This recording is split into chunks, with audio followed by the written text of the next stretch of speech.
नमस्कार दोस्तों, मैं करण चौरसिया आपका एक बार फिर से स्वागत करता हूं हमारे YouTube channel easy learning for you पे। हम कंप्यूटर बेसिक के बारे में पढ़ रहे थे और हमने लास्ट वीडियो में इनपुट डिवाइसेस के बारे में पढ़ा था। ठीक है, हमने ये इनपुट डिवाइसेस पढ़ ली थी। आज अपन CPU के बारे में विस्तार पूर्वक समझेंगे कि CPU क्या होता है और किस प्रकार से काम करता है। ठीक है, तो आइए शुरू करते हैं हमारा आज का टॉपिक CPU।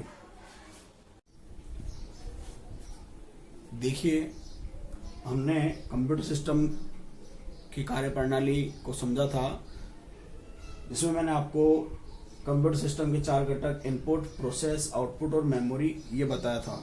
और इसमें अपन ने इनपुट डिवाइसेस को कंप्लीट समझ लिया था कि इनपुट डिवाइसेस कौन कौन सी होती है। प्रत्येक को अपन ने अच्छे ढंग से समझा था। ऐसे ही इसका जो सिस्टम यूनिट है, इसका एक ब्लॉक डायग्राम भी होता है, जो कि मैं आपको दिखाता हूं बना के।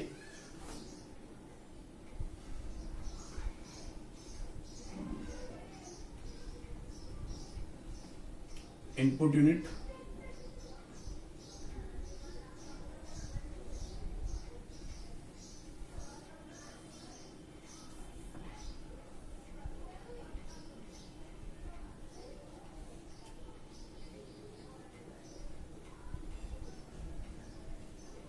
आउटपुट यूनिट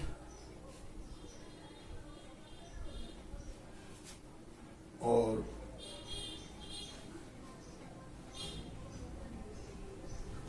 ALU, इसको आता है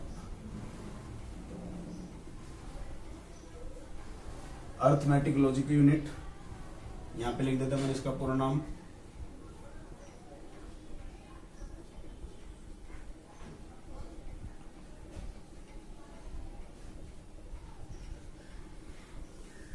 फिर उसके बाद में आता है CU,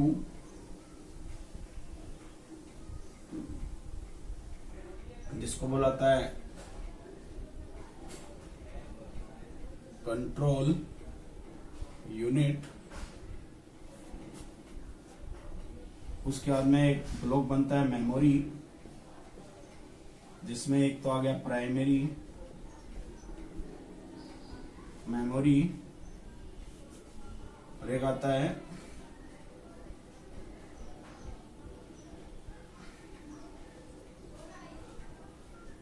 सेकेंडरी मेमोरी।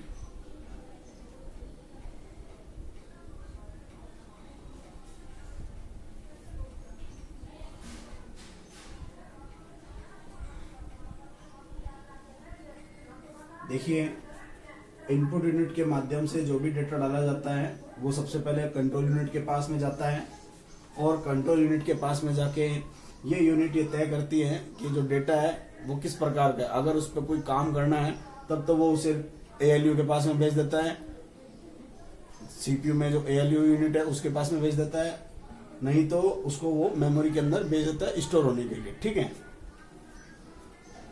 तो इस प्रकार से ये क्या है, ये ब्लॉक डायग्राम है। Block diagram of CPU। अब CPU का भी खुद का पूरा नाम होता है सेंट्रल प्रोसेसिंग यूनिट। तो आज अपन किसके बारे में पढ़ेंगे? CPU के बारे में पढ़ेंगे कि CPU क्या होता है तथा किस प्रकार से काम करता है। देखिए दोस्तों, CPU को कंप्यूटर का मस्तिष्क भी बोला जाता है। ठीक है, आपसे क्वेश्चन पूछ ले सिंपल सा कि CPU का मस्तिष्क बताइए, कंप्यूटर का मस्तिष्क बताइए, तो आपको क्या लिखना है? CPU। इसे हम माइक्रो प्रोसेसर भी कहते हैं। ठीक है, जो कंप्यूटर है उसमें जो CPU लगा होता है उसे माइक्रो प्रोसेसर या फिर प्रोसेसर भी कहा जाता है। यह डेटा को प्रोसेस करके, मतलब CPU का मुख्य काम क्या है, जो आप डेटा डाल रहे हैं उसके ऊपर काम करके उससे सूचनाओं में बदलना।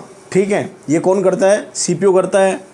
अब देखिए, इसके अलावा अपन बात करें सीपीयू की गति, जो सीपीयू की गति होती है वो किस में मापी जाती है? मिप्स में, मिलियन इंस्ट्रक्शंस पर सेकंड। सीपीयू मेगाहर्ट्ज और गीगाहर्ट्ज पर काम करता है। अगर मेगाहर्ट्ज की बात करें तो 10 की घात 6, गीगाहर्ट्ज की बात करें 10 की घात 9 की आवृत्ति पर काम करता है, और आवृत्ति को बोला जाता है फ्रीक्वेंसी। ठीक है। क्लॉक स्पीड वह स्पीड जिससे माइक्रो प्रोसेसर इंस्ट्रक्शन को एग्जीक्यूट करता है। सीपीयू की गति क्लॉक स्पीड पर निर्भर करती है। तो देखिए इससे क्वेश्चन क्या क्या बन रहे हैं। पहले सबसे पहले इस कंप्यूटर का ब्रेन किसे कहा जाता है? सीपीयू कहा जाता है। ठीक है। सीपीयू का क्या काम है? डेटा को इंफॉर्मेशन में बदलने का। सीपीयू की गति की तुलना किस में की जाती है? मिप्स में। मिप्स का पूरा नाम पूछ ले, मिलियन इंस्ट्रक्शन पर सेकेंड। क्लॉक स्पीड वह स्पीड जिससे माइक्रो प्रोसेसर इंस्ट्रक्शंस को एग्जीक्यूट करता है। एक सबसे इंपॉर्टेंट क्वेश्चन ये बनता है, इंस्ट्रक्शन साइकिल ऑफ सीपीयू। आपको एक क्वेश्चन दे दे, क्योंकि ये क्वेश्चन आईए 2013 वाला जो एग्ज़ाम हुआ था इंफॉर्मेशन असिस्टेंट का, सूचना सहायक का, उसके अंदर ये क्वेश्चन पूछा गया था, इंस्ट्रक्शन साइकिल ऑफ सीपीयू। ठीक है। तो इस प्रकार का एक क्वेश्चन पूछा गया था। तो आपको देखिए सबसे पहले जो डेटा आता है वो उसको फैचिंग होती है, उसके अंदर डिकोड होता है, उसके बाद में चलता है, और चलने के बाद में पूरा पूरा डेटा सीक्वेंस में आता है। मतलब पहला काम तो ये हुआ फैच करने का, दूसरा डिकोड करने का, तीसरा एग्जीक्यूट करने का, चौथा सीक्वेंस में लाने का। तो ये होता है आपका इंस्ट्रक्शन साइकिल ऑफ सीपीयू। अपन बात करेंगे आगे सीपीयू के तीनों भागों की। दोस्तों सीपीयू के 3 भाग होते हैं, CU control unit, ALU arithmetical logical unit, MU memory unit. ठीक है। और इस मेमोरी यूनिट के अंतर्गत अपन रजिस्टर्स को पढ़ेंगे। देखिए सीयू क्या करता है, जैसे कि इसका नाम ही है कंट्रोल यूनिट, तो ये क्या करता है, जो भी डेटा डाला जाता है उसको कंट्रोल करता है। फिर बात करें अपन एएलयू की, तो इसका पूरा नाम होता है अर्थमेटिकल लॉजिकल यूनिट, अंकगणितीय तार्किक इकाई। ये क्या करती है, जो भी डेटा डलता है तो उस पर अंकगणितीय गणना करना या फिर लॉजिकल गणना करने के लिए इस यूनिट को काम में लिया जाता है। तीसरा मेमोरी यूनिट। देखिए मेमोरी क्या होती है, कंप्यूटर का जो समस्त डिज़ाइन होता है वो कंप्यूटर की मेमोरी पर निर्भर होता है। अब देखिए अपन बात करते हैं रजिस्टर्स की। ठीक है। अगर आपसे क्वेश्चन पूछ लें कंप्यूटर में सबसे तेज़ मेमोरी है, या कंप्यूटर में या सीपीयू में सबसे तेज़ होता है, तो वो कौन होता है? रजिस्टर होता है। सीपीयू में सबसे तेज़ कौन होता है? रजिस्टर होता है। तो देखिए ये अति सूक्ष्म मेमोरी है तथा सीपीयू में सबसे तेज़ होता है। इसका एक्सेस टाइम 1 से 2 नैनोसेकंड होता है। अब देखिए रजिस्टरों के थोड़ा प्रकार भी अपन समझते हैं। ये MAR memory address register,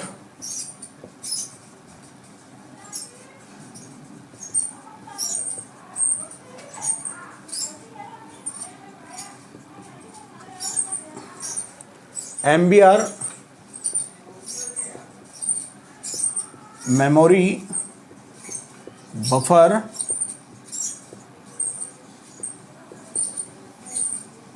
register.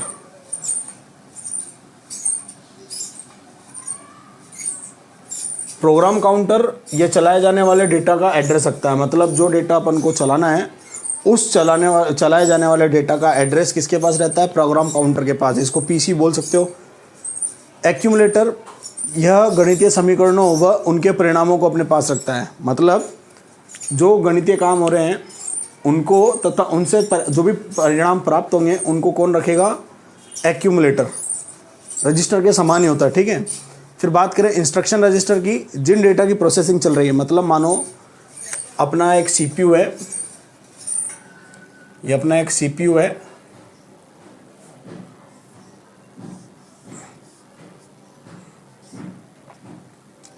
इसमें प्रोसेसिंग चल रही है।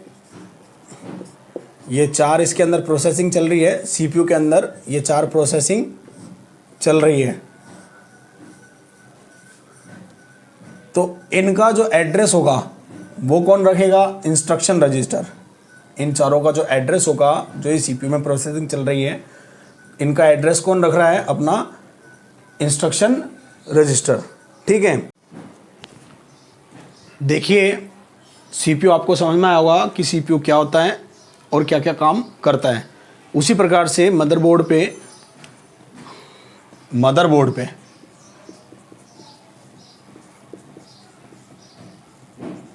जिसको आप मोबो भी बोलते हैं, तो मदरबोर्ड पे अलग से या फिर इनबिल्ट एक कार्ड लगाया जाता है जो कि हमारे ग्राफिक्स को सपोर्ट करता है, जिसे क्या बोलते हैं, जीपीयू। क्या बोलते हैं, जीपीयू। जीपीयू का पूरा नाम क्या होता है, ग्राफिकल प्रोसेसिंग यूनिट। ठीक है, आप मदरबोर्ड जो है इसको पीसीबी, प्रिंटेड सर्किट बोर्ड, इस नाम से भी जानते हैं। तो इससे आपको एक नया नाम और सीखने को मिला, पीसीबी। ठीक है, तो देखिए जीपीयू क्या होता है, ये हमारे कंप्यूटर में ग्राफिक्स की प्रोसेसिंग करता है। मतलब हमारे जो कंप्यूटर में ग्राफिक्स हैं जैसे इमेजेस और वीडियो, उनकी प्रोसेसिंग कौन करता है, जीपीयू करता है। ठीक है, जीपीयू के दो भाग होते हैं, इंटीग्रेटेड जीपीयू और डेडिकेटेड जीपीयू। इंटीग्रेटेड जीपीयू मतलब ऐसे जीपीयू जो कंप्यूटर में जब आप खरीदते हैं कंप्यूटर को पहले से लगा हुआ आता है। ठीक है, तो उसको क्या बोलते हैं, इंटीग्रेटेड जीपीयू। तो देखिए हमारे कंप्यूटर में जो ग्राफिक कार्ड पहले से ही लगा हुआ होता है उन्हें इंटीग्रेटेड जीपीयू कहते हैं। दूसरा है डेडिकेटेड जीपीयू। ऐसे जीपीयू जो आपको हाई ग्राफिक्स रेजोल्यूशन के लिए अलग से लगवाने पड़ते हैं। ठीक है, और ये ज़्यादातर जो आप सीपीयू असेंबल करवाते हैं उसके लिए लगवाए जाते हैं अलग से। ठीक है, तो ये हो गया आपका डेडिकेटेड जीपीयू। तो इसी के साथ दोस्तों अपना ये सीपीयू वाला जो टॉपिक है ये समाप्त होता है। अब हम हमारे अगले टॉपिक के अंदर अगली क्लास में मेमोरी की बात करेंगे, मेमोरी के प्रकारों की बात करेंगे, जैसे secondary memory, primary memory. Secondary memory में जितने भी प्रकार आते हैं सबकी, और प्राइमरी मेमोरी में जितने भी प्रकार आते हैं उन सब की एक एक करके अपन चर्चा करेंगे और उसको बहुत ही अच्छे ढंग से समझेंगे, ताकि आपके परीक्षाओं में अगर मेमोरी से संबंधित कोई भी प्रश्न आता है तो आपसे सोल्व हो जाए। ठीक है, तो मिलता हूँ आपसे अगले वीडियो में, जब तक के लिए धन्यवाद।